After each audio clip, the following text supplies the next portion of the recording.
And the Lord spoke to Moses on Mount Sinai, saying, Speak to the children of Israel, and say to them, When you come into the land which I give you, then the land shall keep a Sabbath to the Lord. 6 years you shall sow your field, and 6 years you shall prune your vineyard, and gather its fruit. But in the 7th year there shall be a Sabbath of solemn rest for the land, a Sabbath to the Lord. You shall neither sow your field nor prune your vineyard. What grows of its own accord of your harvest you shall not reap, nor gather the grapes of your untended vine. For it is a year of rest for the land. The Sabbath produce of the land shall be food for you, your male and female servants, your hired man, and the stranger who dwells with you, for your livestock and the beasts that are in your land. All its produce shall be for food. You shall count 7 Sabbaths of years for yourself, 7 times 7 years, and the time of the 7 Sabbaths of years shall be to you 49 years. Then you shall cause the trumpet of the Jubilee to sound on the 10th day of the 7th month. On the day of atonement you shall make the trumpet to sound throughout all your land.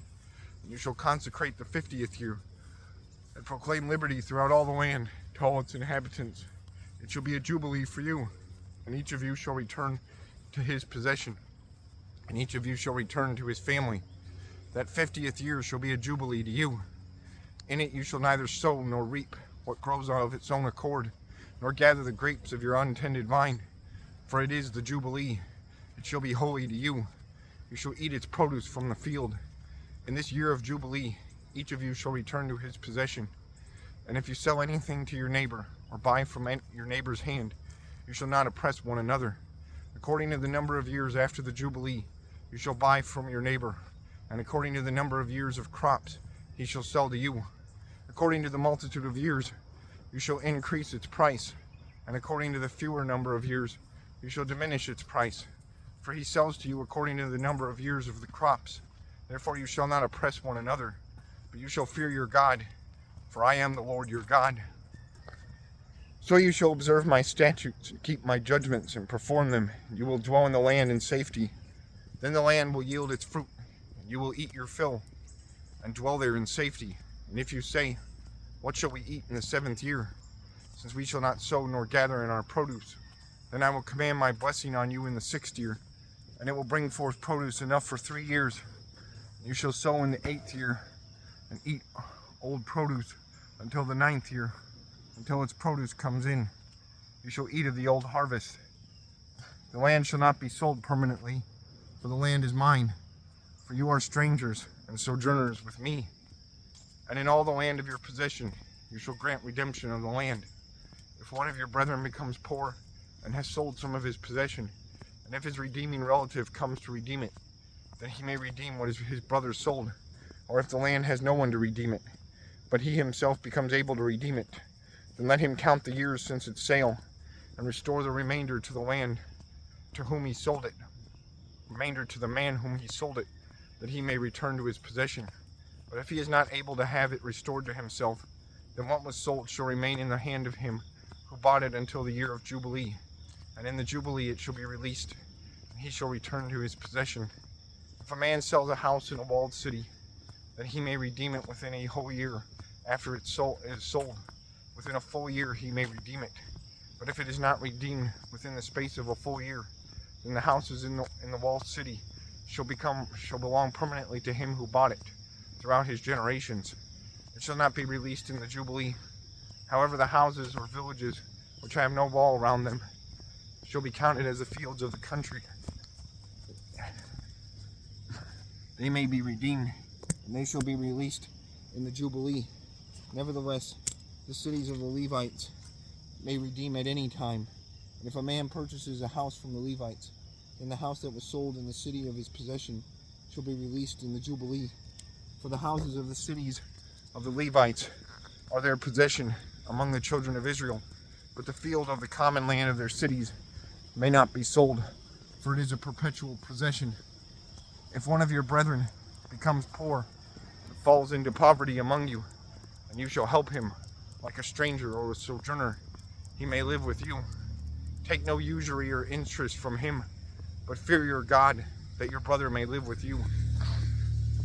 You shall not lend him your money for usury, nor lend him your food at a profit. I am the Lord your God, who brought you out of the land of Egypt, to give you the land of Canaan, and to be your God. And if one of your brethren who dwells by you becomes poor, and sells himself to you, and you shall not compel him to serve as a slave, as a hired servant and a sojourner he shall be with you, and shall serve until the year of Jubilee. Then he shall depart from you, he and his children with him, and shall return to his own family. He shall return to the possession of his fathers, for they are my servants, whom I bought out of the land of Egypt. They shall not be sold as slaves. You shall not rule over them with rigor, but you shall fear your God. And as for your male and female slaves, whom you may have from the nations that are around you, from them you may buy male and female slaves. Moreover, you may buy the children of the strangers who dwell among you, and their families who are with you, which they beget in your land, and they shall become your property, and you may take them as an inheritance for your children after you, to inherit them as a possession. They shall be your permanent slaves. But regarding your brethren, the children of Israel, you shall not rule over one another with rigor. Now if a sojourner or stranger close to you becomes rich, and one of your brethren who dwells with him becomes poor, and sells himself to the stranger or sojourner close to you, to a member of the stranger's family, after he is sold he may be redeemed again. One of his brothers may redeem him, or his uncle's son may redeem him, or anyone who is near of kin to him in his family may redeem him, or if he is able he may redeem himself. Thus he shall reckon with him who bought him. The price of his release shall be according to the number of years, from the year that he was sold to him until the year of Jubilee. It shall be according to the time of a hired servant for him. If there are still many years remaining, according to them he shall repay the price of his redemption from the money with which he was bought. And if there remain but a few years until the year of Jubilee, then he shall reckon with him, and according to his years he shall repay him with the price of his redemption. He shall be with him as a yearly hired servant, and he shall not rule with rigor over him in your sight. And if he is not redeemed in these years, then he shall be released in the year of Jubilee, he and his children with him. For the children of Israel are servants to me. They are my servants, whom I brought out of the land of Egypt. I am the Lord your God.